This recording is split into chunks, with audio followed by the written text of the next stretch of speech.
है क्या वो? ठीक है, चालू कर दिए। चलिए, तो मैंने कहा कि जब दो चीजें एक दूसरे पर टकराती, जैसे मैं कहूँ ये हाथ और ये हाथ दोनों टकरा रहे हैं, जैसे तुमने सुना है कि पत्थर आपस में टकराते हैं तो चिंगारी निकलती है, इसी तरह से मैं कहता हूँ कि आने वाला इलेक्ट्रॉन जब न्यूक्लियस के अट्रैक्शन के साथ जब आता है, आज हमें इलेक्ट्रॉन देना है, गेन करेगा इलेक्ट्रॉन को कौन? न्यूक्लियस अट्रैक्ट करेगा और न्यूक्लियस पर जाके ऐड भी होगा, एटम पर जाके इलेक्ट्रॉन ऐड भी होगा, एटम की लास्ट सेल में इलेक्ट्रॉन ऐड भी होगा।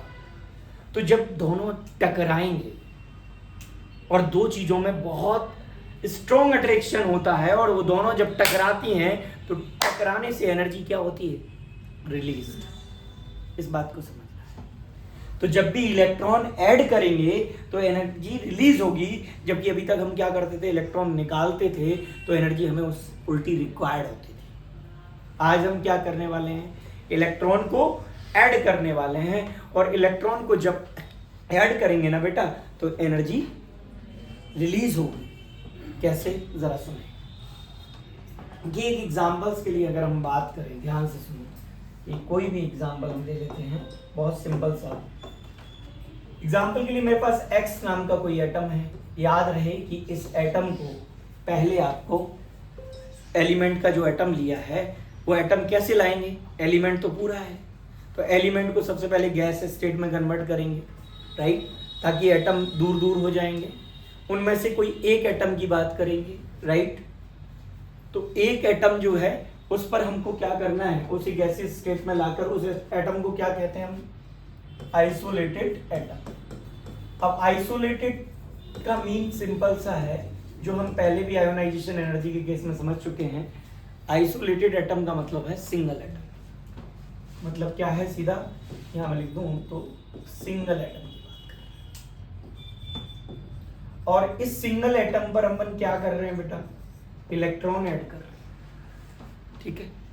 सिंगल एटम पर हम क्या कर रहे हैं? इलेक्ट्रॉन ऐड कर रहे हैं। जब हम इस पर इलेक्ट्रॉन ऐड करेंगे ना तो इस एटम के पास पहले से इलेक्ट्रॉन है, राइट ना।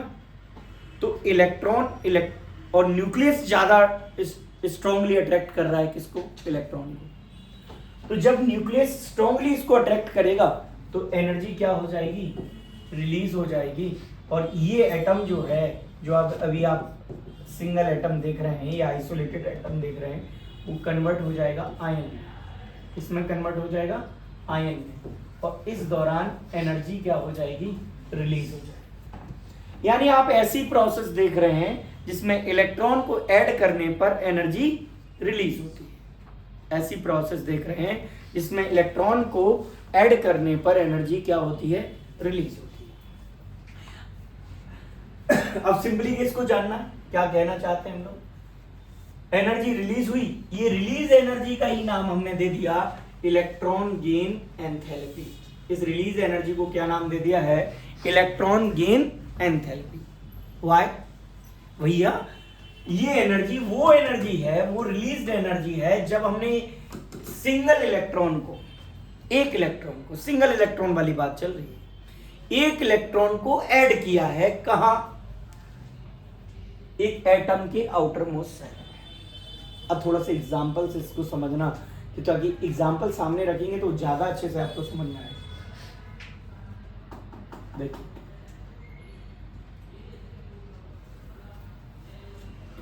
मेरे पास एग्जांपल है, मैं ऑक्सीजन नाम का एक एटम ले रहा हूं, गैसीय स्टेट। क्या ले रहा हूं? ऑक्सीजन। और ऑक्सीजन में क्या करने वाला हूं? एक इलेक्ट्रॉन को ऐड कर रहा हूं।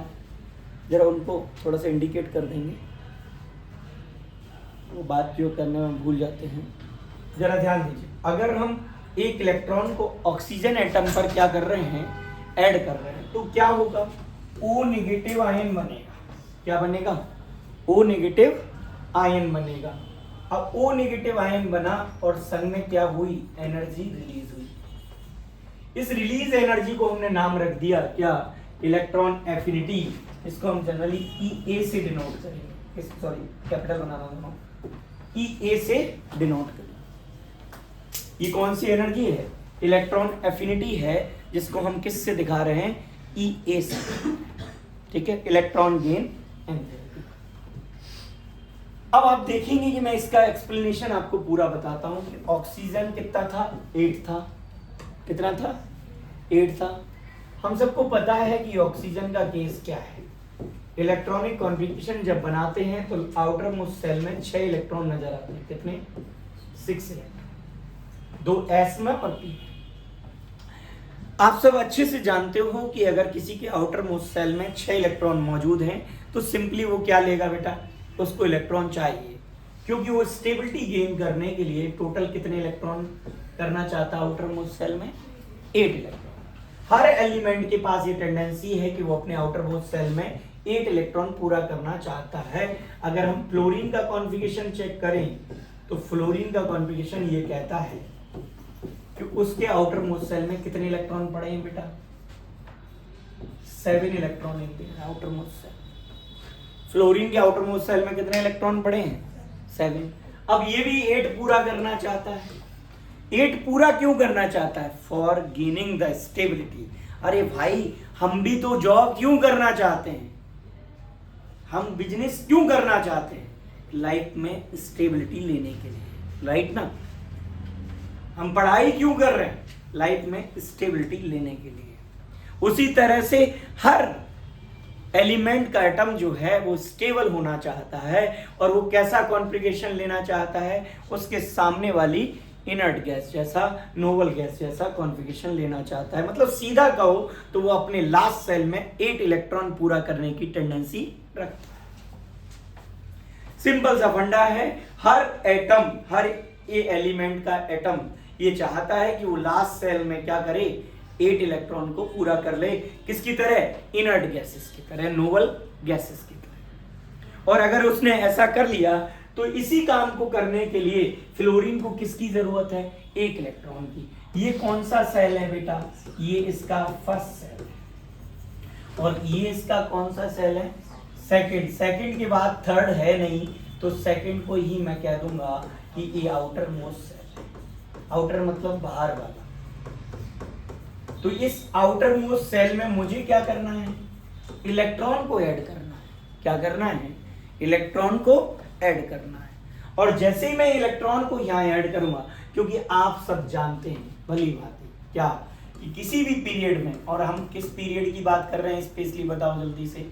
हम सेकेंड पीरियड की बात, क्योंकि फ्लोरीन ऑक्सीजन उसी में मिलेंगे। तो हम क्या करते हैं? लिथियम से बेरिलियम, बेरिलियम से बोरॉन, कार्बन, नाइट्रोजन, ऑक्सीजन और फ्लोरीन और नियोन इधर की तरफ जाते हैं। हमें पता है एटॉमिक नंबर 3, 4, 5, 6, 7, 8, 9 और 8 है। हम सब जानते हैं कि इधर जाने पर जेड इफेक्टिव यानी इफेक्टिव न्यूक्लियर चार्ज क्या होता है? बढ़ता है। क्या होता है? बढ़ता है। और इफेक्टिव न्यूक्लियर चार्ज इस बात के लिए रिस्पॉन्सिबल है कि जब जब इफेक्टिव न्यूक्लियर चार्ज बढ़ेगा तब तब एटॉमिक साइज क्या हो जाएगा? कम हो जाएगा। एटॉमिक साइज क्या हो जाएगा? कम हो जाएगा। ये बात विशेष तौर पे ध्यान रहे आपको कि एटॉमिक साइज क्या हो जाएगा? कम हो जाएगा। जब जब इफेक्टिव न्यूक्लियर चार्ज बढ़ेगा तब तब एटॉमिक साइज क्या होगा? कम होगा। और ये भी बात याद रहे कि जब जब आप पीरियड में लेफ्ट टू राइट जाएंगे, पीरियोडिक टेबल के किसी खास पीरियड में आप कहां जाएंगे? लेफ्ट टू राइट मूव करेंगे, तो जेड इफेक्टिव क्या होगा बेटा? इंक्रीज होगा। और जेड इफेक्टिव इंक्रीज होने से एटॉमिक साइज क्या हो जाएगा? डिक्रीज हो जाएगा। और हम भी तो चाहते हैं कि साइज छोटा हो। क्यों चाहते हैं? क्योंकि आज हम इलेक्ट्रॉन ऐड करना चाहते हैं। क्या करना चाहते हैं? इलेक्ट्रॉन ऐड करना चाहते हैं। इसीलिए हम चाहते हैं कि साइज कैसा हो? छोटा हो। अगर साइज छोटा होगा, मतलब समझो अगर मैं न्यूक्लियस हूं और आप कौन हो? इलेक्ट्रॉन हो, तो मैं आपको अपनी तरफ जल्दी अट्रैक्ट कर लूंगा। और वहां सेल बढ़ रही हैं बीच में, तो लास्ट वाला जिसको हम कह रहे हैं हर्षित, उसको अपनी तरफ अट्रैक्ट करना थोड़ा सा क्या होगा? इसके कंपैरिजन में मुश्किल होगा, क्योंकि वहां साइज बड़ा है, डिस्टेंस इलेक्ट्रॉन की मुझसे ज्यादा है। तो यहाँ इलेक्ट्रॉन की डिस्टेंस क्या है? मुझसे कम है। तो न्यूक्लियस के पास भैया, इधर न्यूक्लियस के पास इलेक्ट्रॉन जितना न्यूक्लियस के पास रहेगा उसका ऐड होना उतना ही आसान होगा, और जितनी आसानी से इलेक्ट्रॉन ऐड हो जाएगा तो किसका मतलब टकराएगा न्यूक्लियस से, क्या होगा, टकराएगा, और टकराने पर एनर्जी क्या होगी बेटा, रिलीज होगी। ये सिंपल सा फंडामेंटल है। जब भी हम किसी एटम में इलेक्ट्रॉन ऐड करने वाले हैं, और स्पेशली कौन से एटम में, आपको मालूम है जब पीरियड में आप लेफ्ट टू राइट जाते हो तो जेड इफेक्टिव बढ़ने से, एटॉमिक साइज कम होने से न्यूक्लियस की पावर बढ़ती है। क्या बढ़ती है, न्यूक्लियस की पावर बढ़ती है। और बेटा एटम के अंदर न्यूक्लियस क्या है, पॉजिटिवली चार्ज, और जब न्यूक्लियस की पावर बढ़ेगी तो वो इलेक्ट्रॉन को, जरा मैं किसका बना लूं, फ्लोरीन का बना लेता। तो फ्लोरीन में अंदर कितने प्रोटॉन पड़े हैं, 9 प्रोटॉन, सही है ना। फ्लोरीन में अंदर कितने प्रोटॉन पड़े हैं, 9 प्रोटॉन पड़े, और 9 प्रोटॉन इन, जरा देखो फ्लोरीन का ये बनाया हुआ हमने, पहली सेल में 1s2 2s2 और 2p5, यानी इलेक्ट्रॉन कहाँ है, यहाँ। कौन सा इलेक्ट्रॉन है दोस्त, this is called incoming electron, incoming electron. इसी इलेक्ट्रॉन को हमने नाम दिया है इनकमिंग इलेक्ट्रॉन, ये आना चाह रहा है, इनकमिंग इलेक्ट्रॉन। और ये इलेक्ट्रॉन, इनकमिंग इलेक्ट्रॉन जो है, जरा ध्यान देना भैया, इनकमिंग इलेक्ट्रॉन जो है वो न्यूक्लियस क्या करना चाह रहा है, इस इलेक्ट्रॉन को अपनी तरफ खींच रहा है। और जब ये खींचेगा तो इलेक्ट्रॉन जब जुड़ेगा तो इलेक्ट्रॉन के यहां जुड़ने से, न्यूक्लियस पर टकराने से जुड़ेगा तो आउटर मोस्ट सेल में। ये सेल कौन सी है बेटा, आउटर मोस्ट सेल।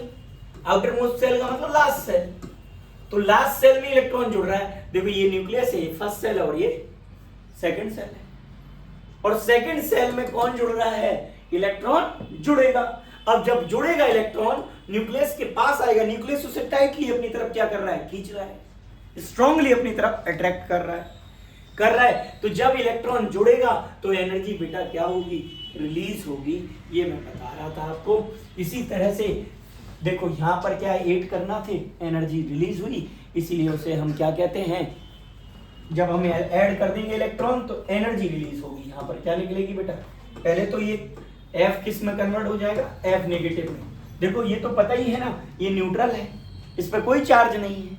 जब इस पे इलेक्ट्रॉन ऐड किया तो क्या हो गया, नेगेटिव हो गया। और क्या हुआ बेटा, अमाउंट ऑफ एनर्जी रिलीज हो गया। अमाउंट ऑफ एनर्जी क्या हुआ बेटा, रिलीज हो गया। जो अमाउंट ऑफ एनर्जी रिलीज हुआ, that amount of energy is called electron affinity, also called electron gain energy.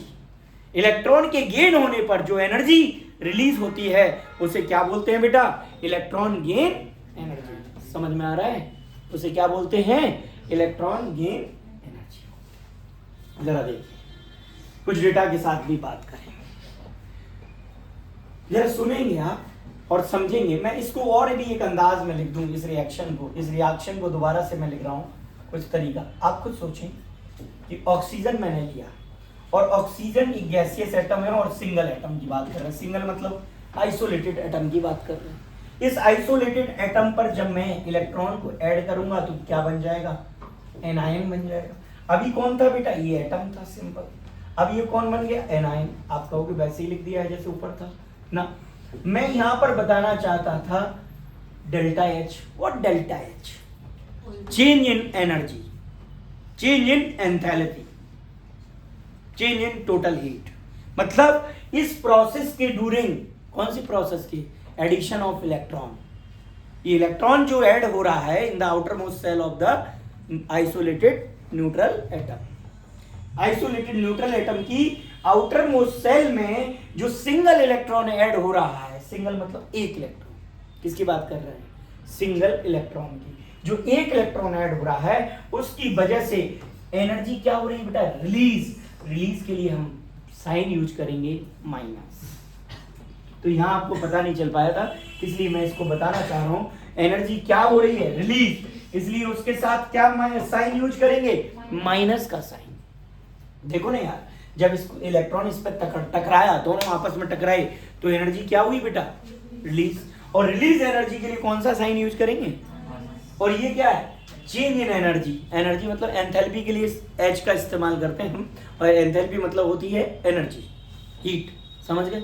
तो चेंज इन हीट क्या हुई, रिलीज। तो रिलीज वाले के लिए कि माइनस का साइन, और अगर लगी मतलब एब्जॉर्ब हुई तो उसके लिए कौन सा साइन, प्लस का साइन। तो माइनस साइन यूज करेंगे। और इस केस में कितनी रिलीज होती है मैं वो भी लिख देता हूँ, 1.47 या 46 के आसपास होती है, तो लगभग उतना ही लिख सकते इलेक्ट्रॉन वोल्ट इस केस में। अब आपने ये क्या देखा, ये माइनस में है, माइनस में है तो ये मुझे क्या पता चल रहा है कि सर ये एक्सोथर्मिक रिएक्शन है। बच्चों ये कौन सी रिएक्शन है, एक्सोथर्मिक रिएक्शन है। ये बात याद रखना है कि ये रिएक्शन कौन सी रिएक्शन है, एक्सोथर्मिक रिएक्शन। जबकि आपने आयोनाइजेशन एनर्जी अभी भी पढ़ी थी जिसमें आप कैटायन बनाते थे, वो कौन सी रिएक्शन थी, एंडोथर्मिक। और ऐसी रिएक्शन जिसमें एनर्जी रिलीज हो जाती है उस रिएक्शन को क्या कहते हैं हम, एक्सोथर्मिक रिएक्शन। लेकिन गजब का कमाल देखिए, अब आप,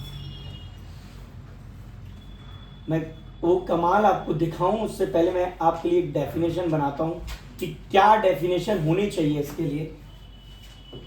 तो हम कहेंगे the energy released, the energy released when n या when single atom, sorry single electron, when single electron, मतलब मैंने एक इलेक्ट्रॉन जोड़ने की बात की है बेटा, मैंने क्या बात की है, एक इलेक्ट्रॉन को जोड़ने की बात की है। The energy release when single electron is added in the outer most shell. कौन सी सेल में ऐड कर रहे हैं, आउटर मोस्ट सेल। दोबारा सुनेंगे, the energy is released when single electron is added in the outer most shell. Outer most shell किसकी outer most shell है बेटा, ऑफ आइसोलेटेड एटम की भाई, सिंगल एटम की आइसोलेटेड। और आइसोलेटेड कैसा एटम है, neutral, right, isolated neutral gaseous, किस स्टेट में लाए हो, गैसियस एटम। और इसकी वजह से क्या हो रहा है, टू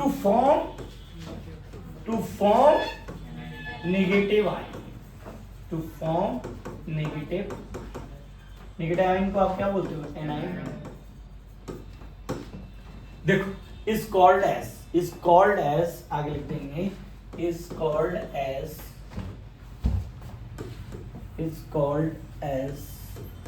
इलेक्ट्रॉन गेन एंथैल्पी या इलेक्ट्रॉन एफिनिटी, इलेक्ट्रॉन एफिनिटी। ये रही इलेक्ट्रॉन एफिनिटी। आपके आगे डेफिनेशन बनाने से पहले मैंने आपको पूरी बात बताई है, हुआ क्या। सबसे पहले आपने सिंगल एटम लाए, सिंगल एटम को क्या बोलते हैं, आइसोलेटेड एटम। आइसोलेट कैसे किया भाई, पहले तो एलिमेंट था हमारे पास सॉलिड स्टेट में, सॉलिड को कन्वर्ट किया किसमें, जैसे हमारे पास ये था, इसको सीधा सीधा समझाएं अगर, तो हमारे पास क्या था जरा देखिए, मैं यहाँ बताता हूँ। मेरे पास एक्स नाम का सॉलिड स्टेट का एटम था, इस एटम को मैंने पहले तो किसमें बदला, गैस में, और सिंगल कर लिया। क्या कर लिया, सिंगल निकाल लिया, मतलब एलिमेंट में से एटम सिंगल निकाल लिया। सिंगल को ही कहते हैं आइसोलेट, मतलब एक्सट्रैक्ट कर लिया। फिर मैंने उसको क्या दिया, इलेक्ट्रॉन देने पर क्या बना, एनायन, यानी एटम किसमें कन्वर्ट हो गया बेटा, एटम किसमें कन्वर्ट हो गया, एनायन में, नेगेटिव आयन में। और इस दौरान एनर्जी क्या हो गई, फ्री मतलब रिलीज, एनर्जी हो गई फ्री, और that energy is called electron affinity. खत्म, सिंपल सा मायना। ये ऐसी एनर्जी को मैं क्या कहता हूँ, इलेक्ट्रॉन एफिनिटी बोलता हूँ। समझ में आया बेटा। तो क्या कहा मैंने, द एनर्जी रिलीज हो रही है व्हेन हम क्या कर रहे हैं, when we single electron is added in the outer most shell. किसकी आउटर मोस्ट सेल में, कि आइसोलेटेड न्यूट्रल गैसियस एटम के में, जिसकी वजह से एटम क्या हो रहा है, कन्वर्ट हो रहा है बेटा किसमें, नेगेटिव आयन में, यानी एनायन में। एटम किसमें कन्वर्ट हो जा रहा है, नेगेटिव आयन में, यानी एनायन में कन्वर्ट हो जा रहा है। ये खास बात है, ये रही डेफिनेशन। पर अब सोचो कि अगर तुम्हें दूसरा इलेक्ट्रॉन ऐड करना पड़े, कहीं तुम्हें दूसरा इलेक्ट्रॉन ऐड कर जाना पड़े तो आप क्या देखेंगे, जैसे तो दूसरा इलेक्ट्रॉन पता है आप कहाँ ऐड करोगे, आप नेगेटिव आयन में ऐड करोगे। जैसे आप क्या करते थे, दूसरा इलेक्ट्रॉन जो है निकालते थे तो किससे निकालते थे, पॉजिटिव से। आज निकालने की बात नहीं है, ऐड करने की, क्योंकि आपने एक ऐड कर दिया। क्या ऑक्सीजन दूसरा इलेक्ट्रॉन ले सकता है? हाँ बिल्कुल लेगा। क्यों? उसकी लास्ट सेल में कितने इलेक्ट्रॉन पड़े हैं? 6। कितने पड़े? 2 और 4 6। तो अब उसको चाहिए कौन सा? 7वां तो मिल गया, तो एक और चाहिए ना स्टेबिलिटी लेने के लिए पूरी तरह से। तो इलेक्ट्रॉन अब क्या करेगा, एक और लेना चाहेगा। पर क्या आप जानते हैं कि अब ये इलेक्ट्रॉन लेने से मना कर रहा है, चाहिए फिर भी मना कर रहा है। वजह, सर अब जो इलेक्ट्रॉन आना है ना वो नेगेटिव है और ये भी क्या है, नेगेटिव। बताओ, क्या आप जानते हैं same charge repel each other. अब इलेक्ट्रॉन का यहां ऐड होना मुश्किल हो गया भाई, it is difficult to add the electron. Electron अब ऐड करना बहुत मुश्किल हो गया। मुश्किल नहीं, बहुत मुश्किल हो गया दोस्त। क्यों? अब पहले तो न्यूक्लियस चाहता था कि मुझे मिल जाए। अब आपने देखा था न्यूक्लियस, ये पावरफुल न्यूक्लियस, ऑक्सीजन के किसमें 8 होगा, यहाँ 8 पॉजिटिव। तो पावरफुल न्यूक्लियस क्या कर रहा है, इलेक्ट्रॉन को खींच रहा था कि आजा मेरे पास। अब न्यूक्लियस क्यों खींचे, क्योंकि न्यूक्लियस के सामने तो माइनस चार्ज है। तो न्यूक्लियस तो बेचारा खींच रहा है, पर माइनस चार्ज क्या कर रहा है, इससे कह रहा है दूर हट। अब तुम्हें जबरदस्ती चिपकाना है तो तुम्हें ताकत लगानी पड़ेगी, इधर से घेर घार के ले जाना पड़ेगा इलेक्ट्रॉन, चल ले ले। जबरदस्ती दे रहे हो, अभी वो खुद ही लेना चाह रहा था, अब आप क्या कर रहे हो, जबरदस्ती इलेक्ट्रॉन दे रहे हो। अब जबरदस्ती इलेक्ट्रॉन दोगे तो भैया अब एनर्जी निकलेगी नहीं, बल्कि तुमको लगानी पड़ेगी, तुमको सप्लाई करनी पड़ेगी। इसका मतलब मैं ये बताना चाहता हूं कि फर्स्ट जो है, मतलब फर्स्ट इलेक्ट्रॉन एफिनिटी तो हमेशा कैसी होती है, नेगेटिव में होती है। मतलब डेल्टा एच के साथ नेगेटिव साइन, मतलब रिलीज होती है, यूं कहो रिलीज होती है। पर दूसरा इलेक्ट्रॉन दोगे तो हमेशा उल्टी एनर्जी लगेगी। यानी मुझे अगर इस गैसियस एटम पर एक और इलेक्ट्रॉन देना पड़ेगी माइनस वाले पर, तो इलेक्ट्रॉन तो ऐड हो जाएगा क्योंकि 8 होने हैं, क्योंकि कितने हो गए थे अभी 7। भाई इसमें इलेक्ट्रॉन कितने, 7। इधर ध्यान सुनेंगे, इस केस में कितने थे इलेक्ट्रॉन, लास्ट सेल की बात कर रहे हैं, आउटर मोस्ट सेल में कितने थे, 6। अब कितने हैं, 7। तो एक इलेक्ट्रॉन और ले सकता है बिल्कुल, पर जबरदस्ती ले रहा है। क्यों? ये माइनस चार्ज लेने नहीं दे रहा, हम जबरदस्ती दे रहे हैं, ले तो लेगा। लेकिन यहां देखिए, जब इसने सिंगल इलेक्ट्रॉन लिया था पहले का केस, जब ये न्यूट्रल था, तो यहां पर हमने कहा था O नेगेटिव बनेगा, लेकिन O नेगेटिव के साथ डेल्टा H में क्या चेंज आएगा पता है आपको, -1.47 इलेक्ट्रॉन, 46 या 47 इलेक्ट्रॉन वोल्ट, यानी एनर्जी रिलीज हुई इतनी। पर इस केस में समझो, इस केस में डेल्टा H की वैल्यू ही आपको सारा डेटा क्लियर कर देगी और दिमाग में क्रिस्टल क्लियर कर देगी इस बात को कि सेकंड इलेक्ट्रॉन एफिनिटी की वैल्यू वो पॉजिटिव में होती है, मतलब उल्टा सप्लाई करनी पड़ती है आपको। क्लियर है? तो आप क्या आया पता है, देखो तो जरा डेटा क्या कह रहा है, इसी से आपको इतना आइडिया लग जाएगा क्या होगा। लगा आइडिया? इतना बड़ा गैप, मतलब यहां तो उल्टी एनर्जी निकल रही थी इतनी सारी, और यहां उल्टी एनर्जी आपको बहुत सारी सप्लाई करनी पड़ी है, तब आपने O2 नेगेटिव आयन बना पाया है। समझ गए आप? यानी ये कौन सा केस आ गया कि ये एंडोथर्मिक केस आ गया। पर नॉर्मली कौन सा केस था सर? नॉर्मली केस था एक्सोथर्मिक था। बोलो सही है? तो मैं यहां था, आपको यहां बता रहा था, दोबारा से देख लेंगे इसी चीज को। जब मैंने इसको इलेक्ट्रॉन दिया तो ये O2 नेगेटिव आयन में कन्वर्ट हुआ, प्लीज ध्यान दें। तो यहाँ नेगेटिव आयन ही नेगेटिव आयन में कन्वर्ट हो रहा है, लेकिन पहले से एक नेगेटिव चार्ज है, अब कितने नेगेटिव चार्ज आ गए बेटा? 2 नेगेटिव चार्ज आ गए, और डेल्टा H में जो चेंज आया वो कैसा आया, +8.75 इलेक्ट्रॉन वोल्ट। इसका मतलब अब ये एक्सोथर्मिक ना होकर एक्सोथर्मिक ना होकर कैसी हो गई रिएक्शन, एंडोथर्मिक हो गई, एंडोथर्मिक। ये केस है आपका भाई जो मैं आपको बताया हूं, पूरा का पूरा ये केस है, समझे? क्या आपको क्लियर हुआ कि पहला इलेक्ट्रॉन ऐड करने पर एनर्जी रिलीज होगी, और इसीलिए मैंने जब डेफिनेशन लिखी है तो क्या लिखा है, देखो, the energy release when single electron, ये बड़ी बात, यहां पर बड़ी बात ये है क्या, the energy release when single electron is added in the outer most shell of isolated neutral gaseous atom to form negative ion. वहां एनर्जी क्या हो रही, रिलीज, कब, जब सिंगल इलेक्ट्रॉन, इसीलिए मैंने यहां पर चालाकी से जो डेफिनेशन में बात बताई है वो सिंगल इलेक्ट्रॉन की बताई, ठीक है। हालांकि डेफिनेशन तो मैं कई तरीके से लिख सकते थे अपन लोग, जैसे अपन लोग कह सकते थे एनर्जी चेंज या एंथैल्पी चेंज, देखो ये है ना, इसको क्या बोलते हैं, जरा नाम बताओ उसका, इसको बोलते हैं एनर्जी चेंज। डेल्टा का मतलब चेंज, अगर इस डेल्टा को तुम किसी के इसके आगे लगा दोगे तो मतलब इसमें चेंज, डेल्टा जिसके आगे लगा मिल जाए पूरी केमिस्ट्री में तो समझो किस, क्या कह रहा है ये, चेंज, किसमें, जिसके आगे लगा है उसमें चेंज। तो क्या कहेंगे हम, एंथैल्पी चेंज या एनर्जी चेंज, एंथैल्पी चेंज। देखो डेफिनेशन क्या बन गई, एंथैल्पी चेंज व्हेन इलेक्ट्रॉन, अब मैं नहीं कह रहा हूं सिंगल इलेक्ट्रॉन, देखो अब क्या कह रहा हूं, when electron is added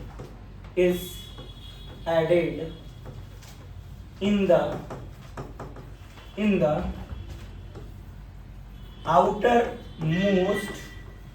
the outermost, जरा देखिए प्लीज, ध्यान से देखिए और सुनिए, in the outermost cell of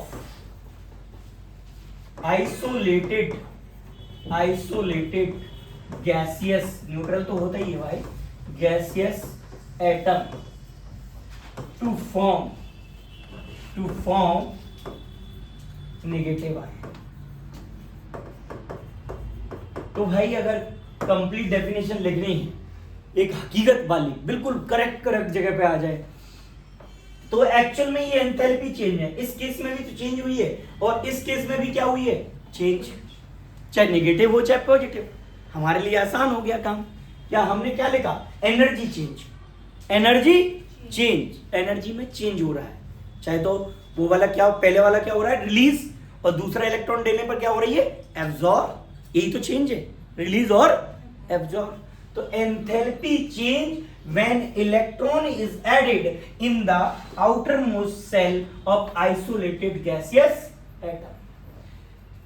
single atom पर इलेक्ट्रॉन को ऐड करने से जो एनर्जी में, भैया जो एनर्जी में क्या आता है, चेंज आता है, हीट में जो चेंज आता है, मतलब पहले में क्या होगा, रिलीज, और दूसरे में क्या होगा, दूसरा इलेक्ट्रॉन ऐड करने में एब्जॉर्ब होगी।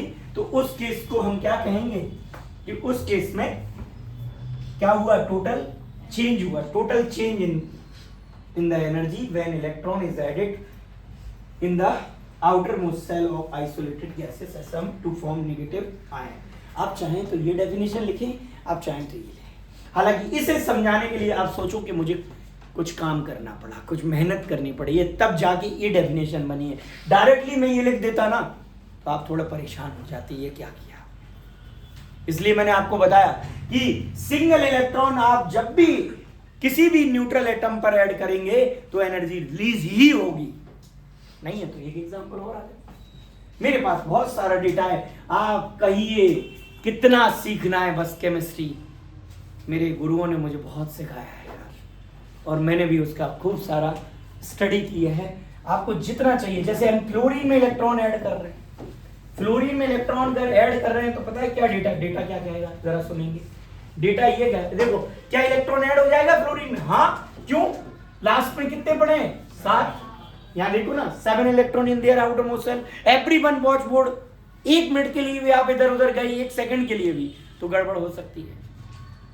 ध्यान से सुनिए, अगर 1 इलेक्ट्रॉन ऐड कर रहा हूं तब भी नेगेटिव आयन बन रहा है। ये क्या है बेटा, बड़े ध्यान से सुनेंगे, ये क्या है, मैं दोबारा से बनाता हूं इसको ताकि आपको अच्छे से देखें। देखो क्या है F, और F के पास लास्ट सेल में इलेक्ट्रॉन 7, एक इलेक्ट्रॉन दिया, क्या बना F नेगेटिव, और डेल्टा एच चेंज देख लो कितना हुआ माइनस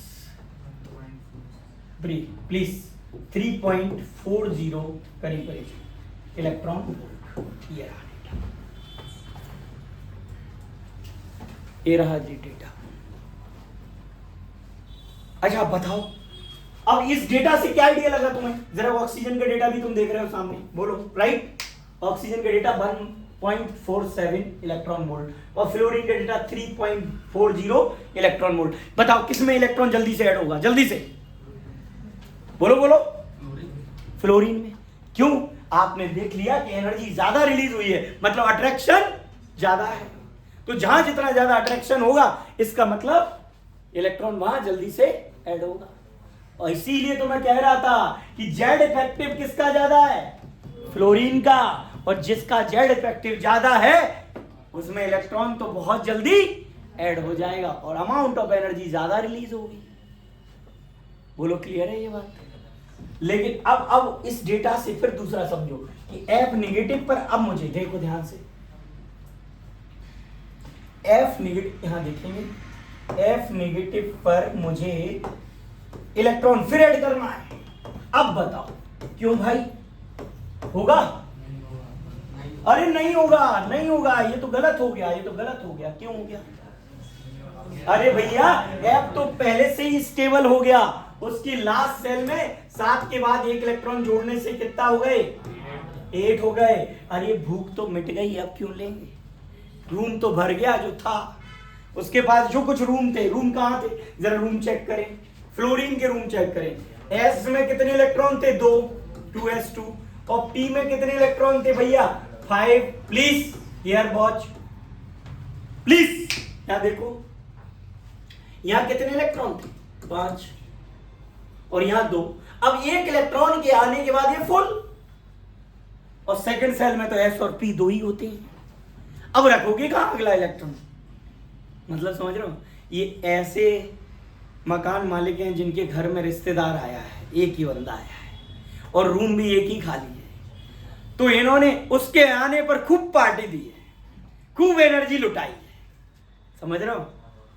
पर अब दूसरा रिश्तेदार आ जाए, दूसरे रिश्तेदार के लिए इसके पास जगह नहीं है साहब।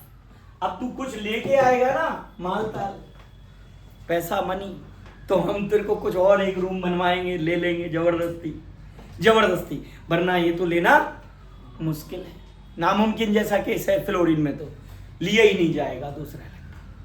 समझ में आया कि नहीं? इसका मतलब साफ के साफ समझ गए कि ये केस रॉन्ग है। बोलो क्लियर? तो अब आपको ये बात समझ में आ गई होगी कि मैं क्या बताना चाह रहा हूं। मैं बताना चाह रहा हूं कि अगर मैं सिंगल एटम के लास्ट सेल में सिंगल इलेक्ट्रॉन जोड़ दूं, ऐड कर दूं, तो अमाउंट ऑफ एनर्जी रिलीज होगी। दैट अमाउंट ऑफ एनर्जी जो रिलीज हुई है called as electron gain enthalpy, also called electron affinity. समझ गए आप लोग सर? अब जानिए बेटा अच्छे से, प्लीज स्टूडेंट जाने अगला कहानी हमें कहां जाना है कि आखिर which factor affect the value of electron gain enthalpy या electron affinity. Factor affecting of electron affinity, electron affinity. अब हम देख रहे हैं क्या कि कौन कौन से फैक्टर हैं जो इलेक्ट्रॉन एफिनिटी की वैल्यू को या तो कम कर देंगे या फिर बढ़ा देंगे। मतलब समझो अगर कोई फैक्टर इलेक्ट्रॉन को ऐड होने में मदद करे तो भाई ज्यादा, नॉनसेंस समझ रहे हैं ना, ज्यादा अमाउंट ऑफ एनर्जी रिलीज होगी। अगर मदद करा किसी ने हेल्प कर दिया कि नहीं यार इलेक्ट्रॉन जल्दी से ऐड हो जाएगा मेरी वजह से, तो अमाउंट ऑफ एनर्जी क्या हुई, ज्यादा रिलीज हुई। तो हमने कहा ईए की वैल्यू बढ़ गई, ईए की वैल्यू बढ़ गई। समझ में आ रहा है? ईए की वैल्यू बढ़ गई। अब बताओ ये फैक्टर तो मैंने यही बता दिया था, जरा देखो फैक्टर कहां है आपका, फैक्टर रहा ये देखो, the factor which is called Z effective. क्या नाम है इसका? Effective nuclear charge. Effective nuclear charge. तो प्यारे भाइयों बहनों, इफेक्टिव न्यूक्लियर चार्ज बढ़ गया ना तो साइज कम हो जाएगा। बताओ, इफेक्टिव न्यूक्लियर चार्ज बढ़ गया तो साइज क्या हो जाएगा एटम का? कम। अब न्यूक्लियस के पास आ गया इलेक्ट्रॉन, अब तो वो उसको अच्छे से पकड़ेगा ना। जेड इफेक्टिव का मतलब है पावर बढ़ गई भैया, किसकी? न्यूक्लियस की। न्यूक्लियस की पावर मतलब वही तो पॉजिटिव चार्ज है। अब जब उसकी पावर ज्यादा है तो वो इलेक्ट्रॉन को स्ट्रांगली अट्रैक्ट करेगा अपनी तरफ, राइट ना। और जैसे ही इलेक्ट्रॉन आएगा, टकराएगा, तो अमाउंट ऑफ एनर्जी ज्यादा रिलीज होगी, यानी ईए की वैल्यू बढ़ गई। तो यही बात कह रहा हूं, जरा सुनना ध्यान से। पहला फैक्टर है हमारा effective nuclear charge. Effective nuclear charge. और इफेक्टिव न्यूक्लियर चार्ज को कैसे डिनोट करते हो? Z effective. और जेड इफेक्टिव बेटा क्या हो गया? बढ़ गया। मैं कह रहा हूं जेड इफेक्टिव बढ़ गया तो ईए भी फिर बढ़ जाएगी साहब। EA is directly proportional to Z effective, यानी तो हम क्या कहेंगे जरा बोलो? हम बोलेंगे as we move left to right in the period, the effective nuclear charges increase, so the atomic sizes will decrease.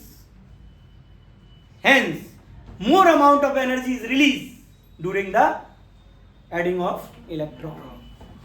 Therefore, the value of electron affinity increases.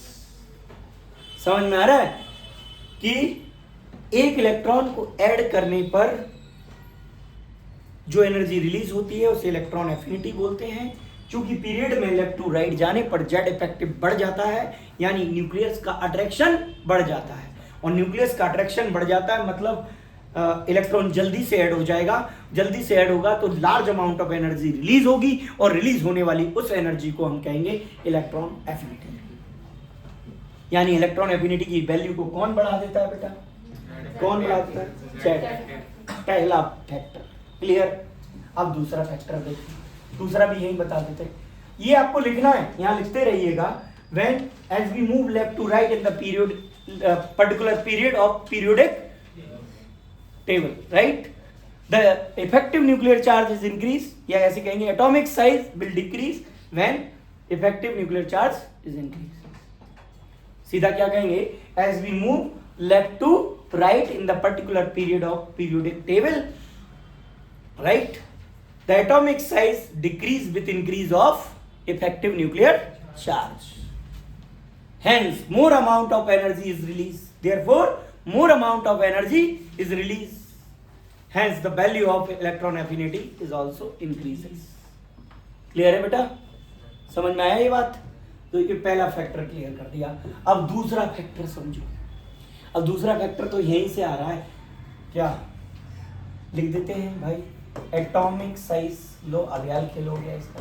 अभी तो बताया ये एटॉमिक साइज, तो अभी भी बताया क्या कि एटॉमिक साइज बड़ा है तो इलेक्ट्रॉन का ऐड होना मुश्किल है। एटम बड़ा है तो इलेक्ट्रॉन अच्छा देखो, मैं आपको बताता हूं, जरा देखो। सिंपल डेटा है मेरे पास, उस डेटा को समझिए आप। डेटा से बताता हूं, जरा देखो। क्लोरीन है मेरे पास, कितना है इसका? 17। और ब्रोमीन है, क्या है इसका? 35। सही है एटॉमिक नंबर। जरा डेटा से देखो, इसका कॉन्फ़िगरेशन बनाऊंगा। 1s2 2s2 2p 6 3s2 3p 5। Electron तो यहां भी एक चाहिए सर, 7 है अंदर, दिख रहे हैं लास्ट सेल में 7 दिख रहे, तो इसको भी एक इलेक्ट्रॉन चाहिए।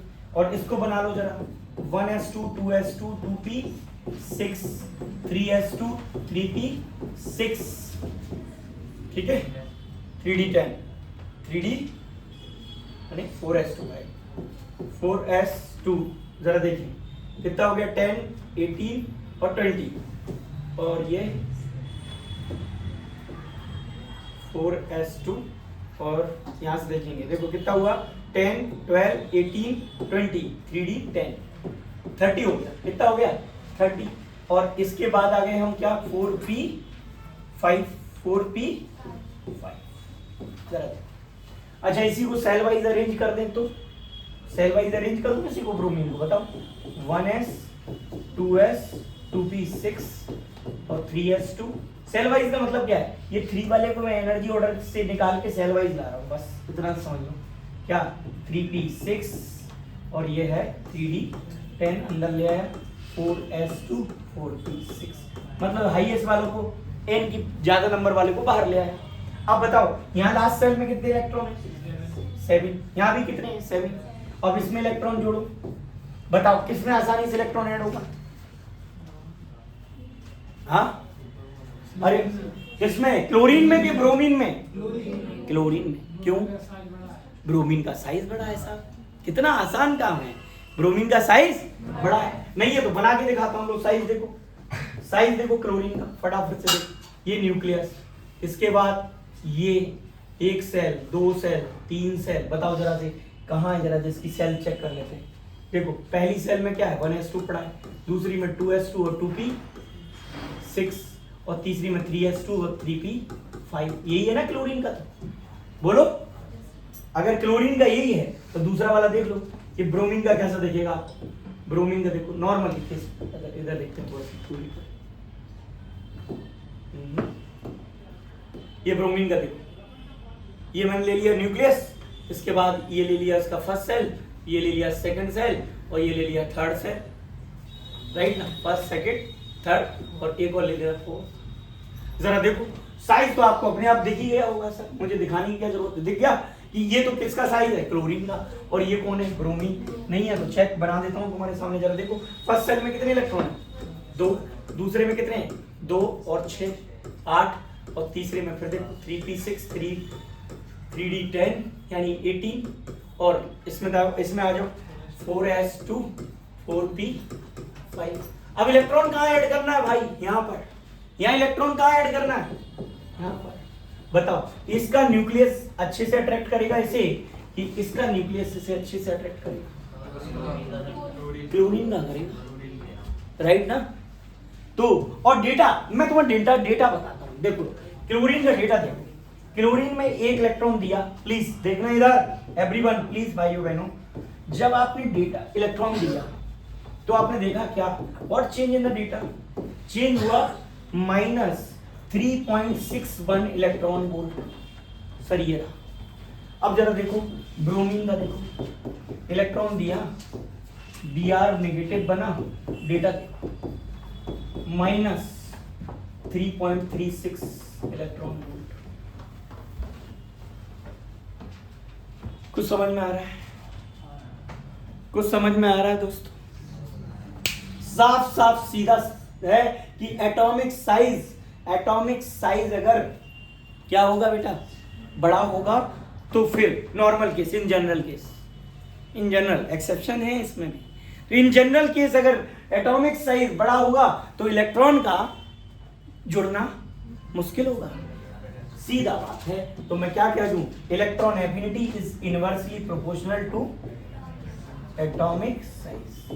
अगर एटॉमिक साइज कम है तो इलेक्ट्रॉन एफिनिटी ज्यादा है, और एटॉमिक साइज ज्यादा है तो इलेक्ट्रॉन एफिनिटी की वैल्यू, बोलो क्लियर है क्या? अब तीसरा फैक्टर देखो बेटा, तीसरा फैक्टर इंपॉर्टेंट फैक्टर, जरा मैं तीसरे फैक्टर को अलग जगह ले लेता हूं क्योंकि ये बड़ा सा है, जरा ध्यान दीजिए। तीसरा फैक्टर कौन है, मैं यहां ले रहा हूं ताकि आप लोग नोट करते रहेंगे संग में। एटॉमिक, क्योंकि नोट करना बहुत बड़ा काम नहीं है भाई, बड़ा काम क्या है समझना। क्या समझ रहे हैं? ये जरा देखो, क्या जिसको आपने बहुत बेहतरीन समझ रखा है उसका नाम है शील्डिंग इफेक्ट। शील्डिंग इफेक्ट बेटा भैया राम समझ लो, शील्डिंग इफेक्ट क्या है? अरे भाई repulsive effect of inner cell, repulsive effect of inner cell, inner भैया ये कहां देखते हैं? रिपल्सिव इफेक्ट है भाई, अंदर के इलेक्ट्रॉन बाहर के इलेक्ट्रॉन को धक्का मारते हैं, इसे कहते हैं शील्डिंग इफेक्ट। जरा देखो ये अपन जनरली कहां कंसीडर करते थे बेटा? ग्रुप में। कहां देखते थे? ग्रुप 1 को ही देख लो तुम जल्दी से, ग्रुप 1 में कौन बैठा है? Lithium, sodium, potassium, rubidium, caesium और फ्रेंसियम, यही बैठे। जरा देखो और समझो ध्यान से, क्या लिथियम में इलेक्ट्रॉन देना है? भाई इलेक्ट्रॉन देना है, पहली बात तो लिथियम में मुश्किल है, पर अगर देना चाहते हैं, ऐड करना है जबरदस्ती, तो क्या बनेगा? लिथियम नेगेटिव आएगा। और सोडियम में इलेक्ट्रॉन देना है बेटा, क्या बनेगा? सोडियम नेगेटिव आएगा। अब जरा देखो, देंगे तो बाद में, पहले दोनों की कंडीशन चेक करो। लिथियम का इलेक्ट्रॉनिक कॉन्फ़िगरेशन बनाओ, 3 1s2 2s1, और सोडियम कितना था? 11। जरा सुने ध्यान से, 1s2 सुने बस, ये रहा, बन गया कॉन्फ़िगरेशन। अब बताओ, क्या मैं साइज बना के दिखाऊं एटम का? अरे बनाऊंगा तो 3 सेल बनेंगी इसमें, और इसमें 2 ही बनेंगी, और नहीं है तो बना के ये 1 सेकंड लो, ये भी तुम्हारे दिमाग में क्रिस्टल क्लियर। लो अभी, यही है किसके लिए? लिथियम के लिए, तो ये हो गया। लो, लिथियम के लिए हो गया ना। अब जरा देखो, मैं सोडियम के लिए और बना देता हूं पास ही में इसके। जरा देखो सोडियम का केस हो, लो, ए न्यूक्लियस, न्यूक्लियस के बाद first cell, second cell, second cell, और सेकंड सेल के बाद थर्ड सेल। दिख गया ना? सोडियम का साइज भी दिख गया आपको, सोडियम का साइज भी दिख गया, वैसे ही साइज दिख गया। और देखो क्या स्थिति, यहाँ 1s2, सॉरी आगे लिख दो, ये फर्स्ट सेल है, 1s2 2s1, ये लिथियम का केस, राइट। अब सोडियम का केस देखो, ये है 1s2, यहाँ देख लो, 1s2 2s2 2p6 और 3s1। आपको इलेक्ट्रॉन तो यहीं ऐड करना है बेटा, इलेक्ट्रॉन यहाँ ऐड करना है, यहाँ इलेक्ट्रॉन ऐड करना है। पर भैया ये साइज कम है, तो इलेक्ट्रॉन यहाँ जल्दी ऐड हो जाना चाहिए तुम्हारे अकॉर्डिंग। पर मैं कह रहा हूं और भी कुछ लफड़ा है साइज के अलावा। अंदर के इलेक्ट्रॉन बैठे ये, इनको कहते हैं हम क्या बेटा? इन्हें कहते हैं हम inner cell electron, inner cell electron, अंदर की सेल के इलेक्ट्रॉन। और ये कौन है? बाहर की सेल का इलेक्ट्रॉन, इसे कहते हैं आउटर सेल इलेक्ट्रॉन। और ये कौन है बेटा?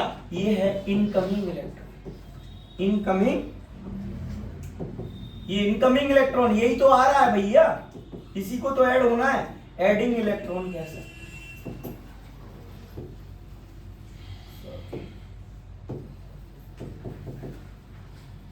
यही तो है इनकमिंग इलेक्ट्रॉन। तो ये अंदर की सेल के इलेक्ट्रॉन इस इनकमिंग इलेक्ट्रॉन पर धक्का मारेंगे। क्या करेंगे? धक्का। क्यों मार रहे हैं बताओ जरा? कि भैया हम इलेक्ट्रॉन और तू आने वाला आप भी क्या हो? इलेक्ट्रॉन। तुम भी नेगेटिव चार्ज और हम भी, तो हम तो तुम में मारेंगे धक्का। क्यों? हम न्यूक्लियस की तरफ रहेंगे अट्रैक्ट, और तुमसे कहेंगे तुम मत आओ। सही है ना? तो नहीं आने देंगे, तो नहीं आने देंगे, तो तुम खुद समझो कि इस केस में इलेक्ट्रॉन ऐड होना मुश्किल काम है, राइट ना? तो सील्डिंग इफेक्ट, सीधा सीधा सील्डिंग इफेक्ट ज्यादा होगा तो इलेक्ट्रॉन का ऐड होना मुश्किल हो जाएगा। सील्डिंग इफेक्ट क्या है? यही तो है, ये रिपल्सन, ये रिपल्सन, आने वाले इलेक्ट्रॉन पर जो रिपल्सन लगता है, किसका? अंदर के इलेक्ट्रॉन का। आने वाले इलेक्ट्रॉन पर, जुड़ने वाले इलेक्ट्रॉन पर, इनकमिंग इलेक्ट्रॉन पर जो अंदर के इलेक्ट्रॉन का रिपल्सन लगता है, उसे कहते हैं सील्डिंग इफेक्ट। सील्ड मतलब यार सील्ड कर दिया, सील्ड मतलब ब्लॉक कर दिया साहब। क्या कर दिया? ब्लॉक। कौन? कि न्यूक्लियस और ये इनकमिंग इलेक्ट्रॉन आपस में क्या हो गया? ये ब्लॉक, ये ब्लॉक बन गया बीच में। क्या बन गया बेटा? ब्लॉक। किसके बीच में? इनकमिंग इलेक्ट्रॉन और न्यूक्लियस के बीच में। यानी इलेक्ट्रॉन ऐड होना ही नहीं, बहुत मुश्किल काम हो गया। किसका ऐड होना? इलेक्ट्रॉन का ऐड होना अब बहुत मुश्किल हो गया। क्या समझ रहे हो भैया राम? इलेक्ट्रॉन का ऐड होना मुश्किल हो गया। तो बताओ, इलेक्ट्रॉन जब ऐड नहीं होगा, जहां यहां देखो वैल्यू लिखता हूं, डेटा, डेटा से तुमको बहुत कुछ पता चलेगा, डेटा बहुत कुछ बता देगा। डेटा हालांकि जरूरत नहीं है आपको, ये समझे, डेटा की केवल कितनी जरूरत है? बस ये वेरीफाई करने के लिए, हाँ ये ऐसा हो रहा है। आपको क्या जरूरत है? किसकी एनर्जी, ये की किसकी वैल्यू कम है और किसकी, बस आपको यही कंपेयर करने को आएगा, किसकी ज्यादा है और किसकी, और क्यों कम है और क्यों ज्यादा है। बस इतना सा आपको वेरीफाई करने को आएगा भाइयों, समझ लो भाइयों बहनों। तो इस केस में बताया कितना है? डेल्टा एच की वैल्यू लिख रहा हूं मैं लिथियम के लिए, जरा देखिए ये है माइनस तो है, इसका मतलब इलेक्ट्रॉन जुड़ सकता है, पर देखो जरा 0.0 में चला गया 62 इलेक्ट्रॉन वोल्ट, और यहां भी जुड़ेगा, पर है यहां क्या है -0.51 इलेक्ट्रॉन वोल्ट। अब कुछ समझ में आ रहा है कि यहां सील्डिंग इफेक्ट ज्यादा होने की वजह से, रिपल्सिव इफेक्ट ज्यादा होने की वजह से इसकी वैल्यू क्या हो गई, कम। तो जब जब सील्डिंग इफेक्ट ज्यादा होगा, जल्दी से बताओ बेटा, सील्डिंग इफेक्ट जब जब ज्यादा होगा तो ईए की वैल्यू क्या होगी, तो मैं लिख देता हूं 1 सील्डिंग इफेक्ट। बोलो, सील्डिंग इफेक्ट इनवर्सली प्रोपोर्शनल, मतलब मैथमेटिकली समझेगा हम कि सील्डिंग इफेक्ट बढ़ेगा, और सील्डिंग इफेक्ट कब बढ़ता है जनरली, ज्यादातर सील्डिंग इफेक्ट कहां ज्यादा अच्छा ऑब्जर्व किया जाता है, डाउन द ग्रुप।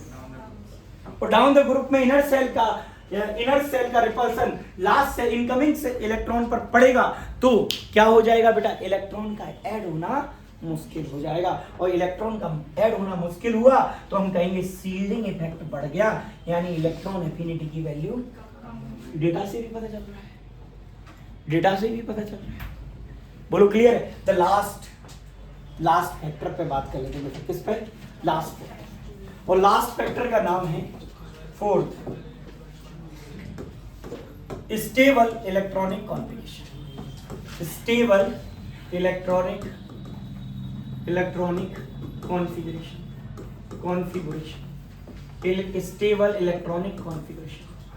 जरा देखो, अब भाई साहब मेरी बात सुनना ध्यान से, मैं आपके सामने दो ऐसे डेटा रख रहा हूं, आपको 1 मिनट में क्लियर हो जाएगा। अभी हमने ऑक्सीजन को लेकर बात की है, बोलो राइट, किसको लेकर बात की थी, ऑक्सीजन को लेकर। चलो ऑक्सीजन की जगह कार्बन ले लो, क्या फर्क पड़ता है, ऑक्सीजन भी ले लूंगा, टेंशन ना लो। क्या कार्बन ले लो, कार्बन कितना है 6, लास्ट सेल में इलेक्ट्रॉन कितने पड़े हैं जल्दी बताओ, 4। पक्का भूखा आदमी है, इलेक्ट्रॉन चाहिए, राइट। इससे ज्यादा भूख किसको है, नाइट्रोजन को देखो जरा, इससे ज्यादा भूख नाइट्रोजन को देखो जरा, 1s2 2s2 2p3, उसके बाद तो 5 है, वो तो और जल्दी लेना चाहता है। अगर यहीं पे ऑक्सीजन होता तो 6 और फ्लोरीन होता तो 7, और भी जल्दी लेना चाहता। पर देखो जरा सारा मांझना कहाँ है, यहाँ देखो लास्ट देखो, इलेक्ट्रॉन कहाँ प्रेजेंट है, पी में। कहाँ प्रेजेंट है बेटा, पी में। जरा देखिए, दोनों केस को दिखा रहा हूं मैं आपको, दोनों केस को दिखा रहा हूं, इसका यहां बना के दिखाऊं। चलो दोबारा से लिख देते, 3, राइट। क्या देखो यहाँ पी की स्थिति क्या है, पी में 2 इलेक्ट्रॉन है सर।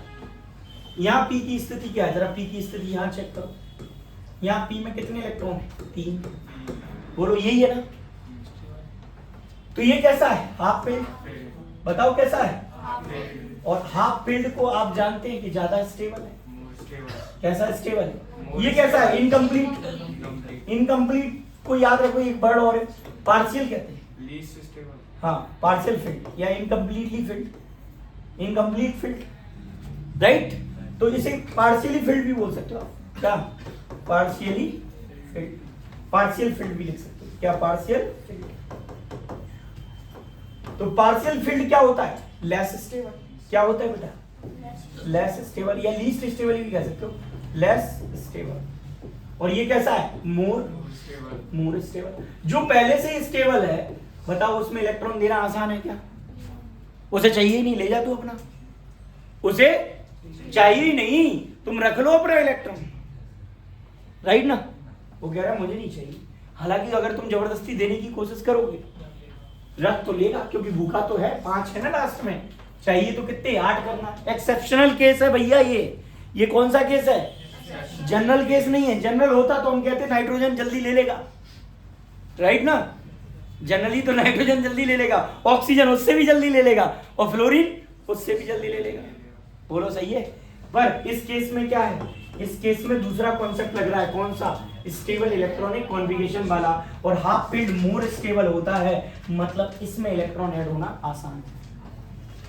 तो ये की वैल्यू कहां ज्यादा होगी, ये की वैल्यू इस केस में ज्यादा होगी, और इस केस में ये की वैल्यू कम होगी।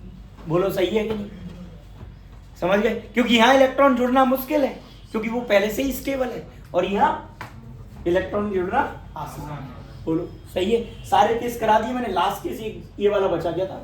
कहाँ हमने ये पढ़ा था, देखो जरा ध्यान, कहाँ, यहाँ देखो हमने जो पढ़ा था ना केस, केस कहाँ गया, ये देखो केस। अभी क्या कह रहे थे, नाइट्रोजन में मुश्किल हो रहा है ना इलेक्ट्रॉन का ऐड होना, ऑक्सीजन में अच्छे से जुड़ रहा था, अब तो जबरदस्त तरीके से ले रहा था। देखो 3.40, अब यार दिखाता हूँ जरा, देखो डेटा देखो, अब ये भी देखो, ये डेटा अपने सामने, यहाँ 1.47, यानी इलेक्ट्रॉन ये अच्छे से ले रहा है, पर ये बहुत अच्छे से ले रहा है। अब नियॉन से पूछो तू लेगा क्या? अगर जनरल केस की बात करें, जनरल केस की देखो ध्यान से, जनरल केस की बात करें, लेफ्ट टू राइट जा रहे हैं, जेड इफेक्टिव बढ़ रहा है, साइज कम हो रहा है, साइज कम हो रहा है, तो इलेक्ट्रॉन जल्दी ले लेना चाहिए नियॉन को। पर तुम देखो ऐसे कैसे ले लेगा, ऐसे कैसे ले लेगा, जरा देखो नियॉन ले रहा है क्या? नियॉन से पूछो कि तू कितना है, कि मैं 10 हूं। नियॉन क्या कह रहा है, मैं 10 हूं। कितना हूं? 10 हूं, तो क्या है, भरा है भैया पूरा, नहीं चाहिए ले जा अपना इलेक्ट्रॉन। बोलो नहीं चाहिए मुझको अपना इलेक्ट्रॉन तेरा। देख भाई, ये तो नाइट्रोजन से भी बेस्ट केस हो गया, ये तो हाफ फिल्ड था। बताओ ये कैसा केस है? ये तो फुली फिल्ड केस है पी का।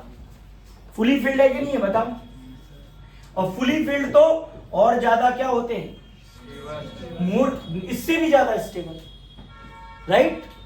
मतलब इस केस को अगर मैं यहां ले लूं, तो इस केस को यहां पे ले लूं, तो फुली फिल्ड का केस तो और भी ज्यादा क्या हो जाएगा बेटा, स्टेबल हो जाएगा। इसे तो चाहिए नहीं, यानी EA यहां पर ऑलमोस्ट 0 होता है।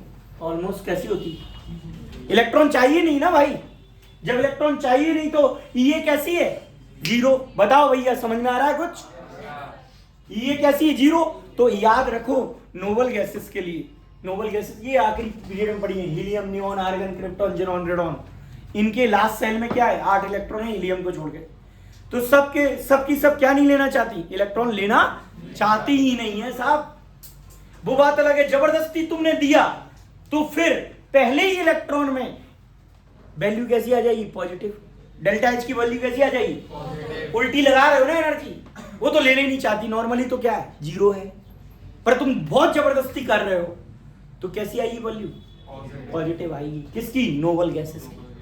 बोलो समझ में आया? और कोई डाउट रह गया हो, किसी भी तरह से कोई परेशानी रह गई हो, तो मुझे बता देना भाई। बताओ किसी भी पॉइंट में, किसी भी पॉइंट को समझते समय, क्योंकि एक एक्सेप्शनल केस पढ़ना है हमें फ्लोरीन और